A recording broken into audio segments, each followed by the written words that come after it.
taariikhda Cumar bin Khadaab.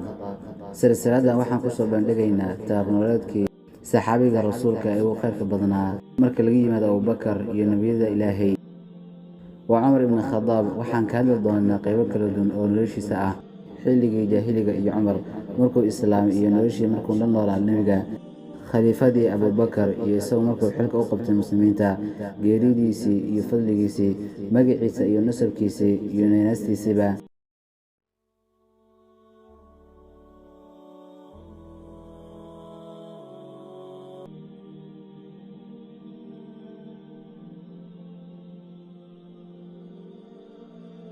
magaciisa waa Cumar ibn Khadaab ibn Cabdilcuza ibn Rayaax ibn Cabdillaahi ibn Qurad ibn Rasaax ibn Cadiy ibn Kacab ibn Lu'ay ibn Gaalib oo ahaa reer Qureysheed. waxaa nebigu ku kulmay abtirsigiisa odayga la yidhaahdo Kacab ibn Lu'ay. waxaa Cumar lagu kunyayaa Aba Xafsa, aabihii Xafsa, naanastiisuna waa Alfaaruuq. dhalashadiisii iyo qaabkii uu u ekaa. Cumar wuxuu dhashay 13 sannadood kadib sanadkii maroodiga, sidaas awgeed nebiga wuxuu ka yaraa 13 sannadood. Cumar wuxuu ahaa nin cad oo timihiisa, maqaarkiisa iyo indhihiisu ay caddaayeen. wuxuu lahaa dhammaano qurxoon, san iyo indho wanaagsan. gacmihiisu iyo lugihiisu waxay ahaayeen kuwo adag. wuxuu lahaa jir is haysta. wuxuu ahaa nin dheer oo bidaar leh. dadku waxay u malayn jireen Cumar inuu saaran yahay faraskiisa dhererkiisa awgeed. wuxuu ahaa sidoo kale nin xoog weyn, wuxuuna timihiisa marin jiray xinne. wuxuu lahaa shaarubo. markuu soconayo wuu dheerayn jiray, markuu hadlana wuu maqashin jiray, markuu wax garaacayana wuu xanuujin jiray. qoyskiisa iyo Cumar ibn Khadaab.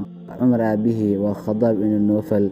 wuxuu ahaa nin adag oo qallafsan, halka awowgii Nufayl ibn Cabdilcuza uu ka ahaa xaakimkii kala xukumi jiray reer Qureysheed xilligii uu noolaa. Cumar hooyadii waxaa la dhihi jiray Xantaba bintu Haashim ibn Muqiira. waxaa la yidhi Abujahl ayay gabadhaas la dhalatay, halka culamo kale ay leeyihiin waxay ahayd ilmo adeer. sidaas awgeed Abujahl Cumar wuxuu u ahaa abti. xaasaskiisii iyo carruurtiisii. Zaynab bintu Madcuun oo la dhalatay Cuthmaan ibn Madcuun waxaa guursaday Cumar xilligii jaahiliga, waxayna u dhashay Cabdullaahi, Cabdiraxmaanka weyn iyo Xafsa. Maliika bintu Jaruul waxay u dhashay Cubaydillaah. Qariina bintu Abi Umaya. gabadhana way kala tageen. Umu Xakiim bintu Xaarith ibnu Hishaam wuxuu guursaday markii ninkeeda Ikrama ibnu Abujahl uu ka dhintay, waxayna u dhashay Faadima bintu Cumar. Jamiila bintul Casib oo iyaduna reer Aws ahayd. Caatika bintu Zayd oo Cabdullaahi ibn Abibakar uu ka dhintay, waxaana la dhahay waxay u dhashay wiilkiisa Cayaad. Umu Kaltuum bintu Cali ibnu Abu Daalib oo ay Faadima dhashay waxaa guursaday Cumar ibn Khadaab, waxayna u dhashay Zayd iyo Ruqiya. markii hore wuxuu rabay inuu guursado Umu Kaltuum bintu Abibakar, hase ahaatee way diiday guurkiisa. kadib Camru ibn al-Caas ayaa u tilmaamay inuu guursado dhashii nebiga ee Umu Kaltuum bintu Cali. Ilaahay raalli ah ka haada dhammaantoodaba.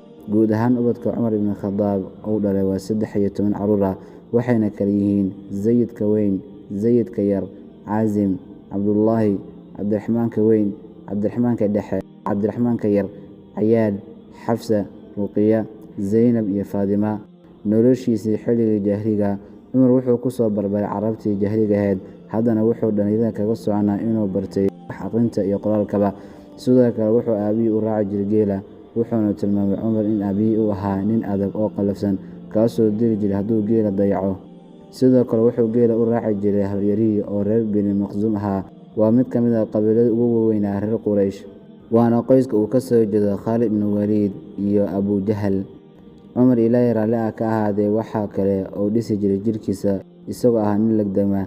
waxaa kale uu bartay yaraantiisii fardo-fuulnimada iyo gabayada. dhanka kale Cumar wuxuu u iman jiray suuqyadii carabta ee Cukaad, Janna iyo Dilxijaas, halkaas uu ka ganacsan jiray. wuxuuna baayac mushrik ugu safri jiray dhulalka Shaam iyo Yaman. Cumar wuxuu reer Qureysheed u qaabilsanaa xilligii jaahiliga safarada qabiilkiisa, isagoo loo diri jiray qabiilada reer Qureysheed ay isqabsadaan. wuxuuna halkaas ka dhaxlay khibradii xakiimnimada oo uu awowgii ku caan ahaa. islaamnimada Cumar wuxuu ka mid ahaa dadkii dhibka u geysan jiray muslimiintii tamarta yaraa ee xilligaas islaamay. maalin siduu u garaacayay gabar yar oo muslimtay ayuu Cumar daalay. kadibna waxaa arkay Abubakar oo gabadhii iibsaday oo u xoreeyay dar Ilaahay. Cabdulaahi bintu Xantama waxay tidhi, markaan rabno inaan u hijroono dhulka xabashida ayaa ninkayga baxay si uu u soo fuliyo xaajooyinkiisa. Kadibna waxaa iga hor yimid Cumar ibn Khadaab, markaasuu igu dhahay, xaggeed ku socotaan Cabdulaahiyey? Waxay tidhi, waxaan ku dhahay, waadna dhibteen, waxaan u hijroonaynaa dhulka Ilaahay. Markaasuu Cumar yidhi, Ilaahay maciin ha ahaado.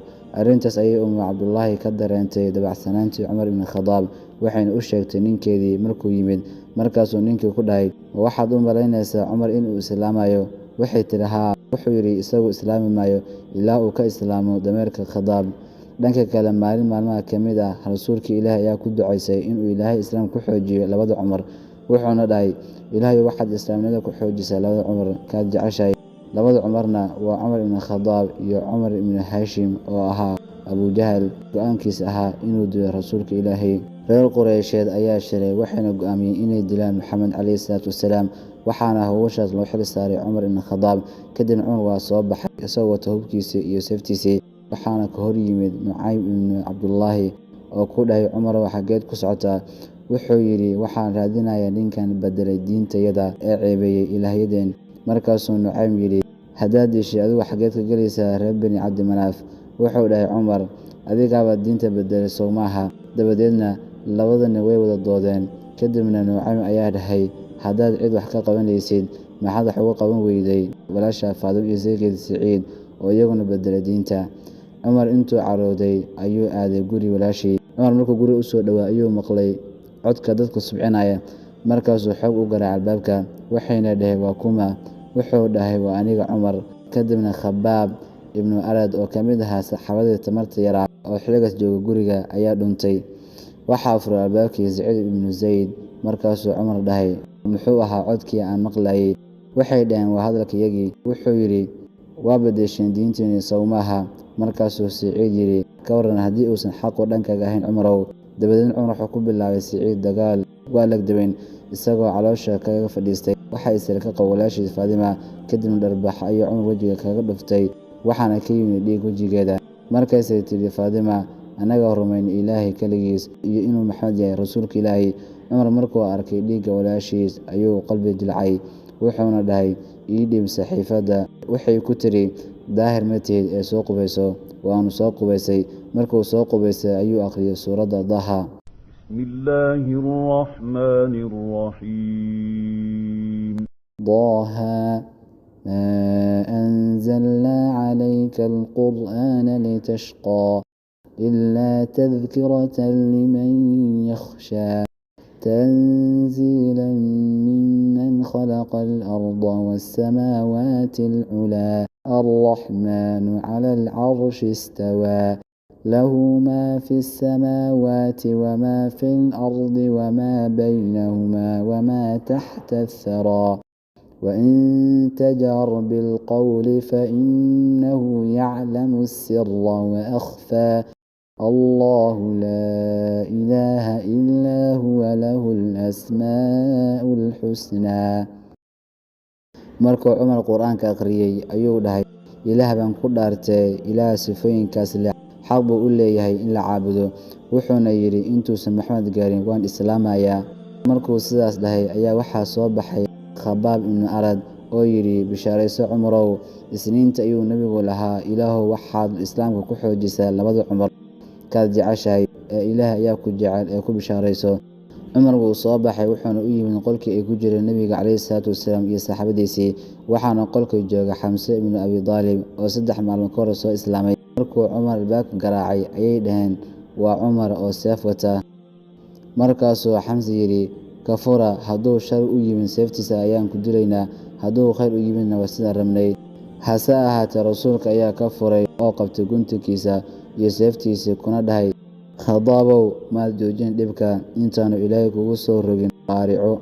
Dabadeedna Cumar ayaa dhahay, waxaan qirayaa Allah xaq lagu caabudo inuusan jirin ilaah mooye, Maxamedna uu yahay rasuulkiisii. Markaasuu rasuulku takbiirsaday. Kolkii ay saxaabadu maqashay takbiirtii rasuulka ayay fahmeen islaamnimada Cumar. Ayagiina way takbiirteen, wayna farxeen, iyagoo ogaaday inuu maanta islaamka helay cid u gargaarta. Markuu Cumar islaamay ayuu yidhi, rasuulka Ilaahayow, miyaana xaq ku sugnayn? Wuxuu yidhi rasuulka calayhi salaatu wasalaam, haa ilaah baan ku dhaartay haddaad dhimataan iyo haddaad noolaataanba. Markaasuu Cumar yidhi, haddaba maxaan isla qarinaynaa, aynu iclaamino islaamka. Kadibna maalintaas saxaabada ayaa soo baxay iyagoo 2 saf ah oo ay kala hogaaminayaan Xamse iyo Cumar, waxayna tageen Kacbada. Halkaas bay ku soo tukadeen oo ku dawaafeen. Dabadeedna rasuulka ayaa Cumar u bixiyey maalinta Alfaaruuq. Cumar wuxuu iclaamiyey islaamnimadiisii, wuxuuna tegay guriga abtiga Abujahal, wuxuuna ku garaacay albaabka, wuxuuna ku dhahay, ma ogtahay inaan islaamay? Markaasuu Abujahal yidhi, ha yeelin sidaas. Wuxuu dhahay Cumar, waan yeelay. Kadibna intuu Abujahal wejigiisa beddelay ayuu xoog u soo xiray albaabkii.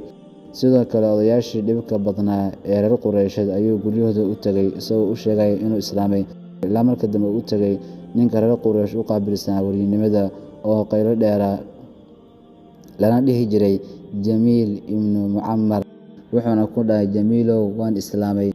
Markaasuu Jamiil orday isagoo qaylinaya oo leh, Cumar ayaa beddelay diintii. Isna uu ka daba leeyahay, maan beddelin ee waan islaamay.